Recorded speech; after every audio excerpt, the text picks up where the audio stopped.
स्वागत है आपका हमारे चैनल किस्से कहानियों में। आज हम सुनेंगे अकबर बीरबल की कहानी, आधा इनाम। ये बात तब की है जब शहंशाह अकबर और बीरबल की पहली मुलाकात हुई थी। उस समय सभी बीरबल को महेश दास के नाम से जानते थे।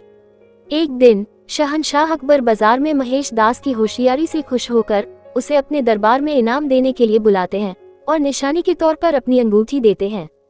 कुछ समय के बाद महेश दास सुल्तान अकबर से मिलने का विचार बनाकर उनके महल की ओर रवाना हो जाते हैं।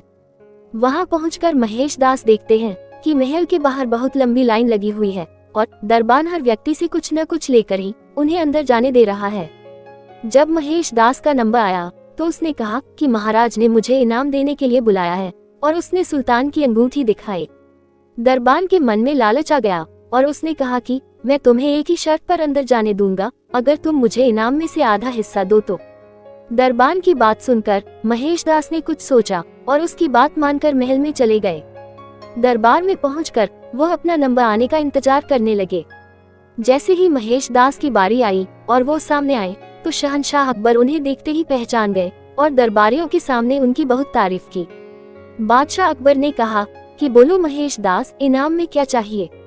तब महेश दास ने कहा कि महाराज, मैं जो कुछ भी मांगूंगा क्या आप मुझे इनाम में देंगे। बादशाह अकबर ने कहा कि बिल्कुल, मांगो, क्या मांगते हो। तब महेश दास ने कहा कि महाराज मुझे पीठ पर 100 कोड़े मारने का इनाम दें।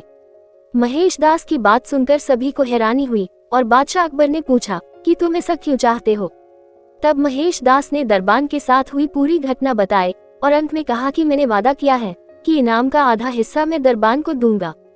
तब अकबर ने गुस्से में आकर दरबान को 100 कोड़े लगवाए और महेश दास की होशियारी देखकर अपने दरबार में मुख्य सलाहकार के रूप में रख लिया। इसके बाद अकबर ने उनका नाम बदलकर महेश दास से बीरबल कर दिया। तब से लेकर आज तक अकबर और बीरबल के कई किस्से मशहूर हुए।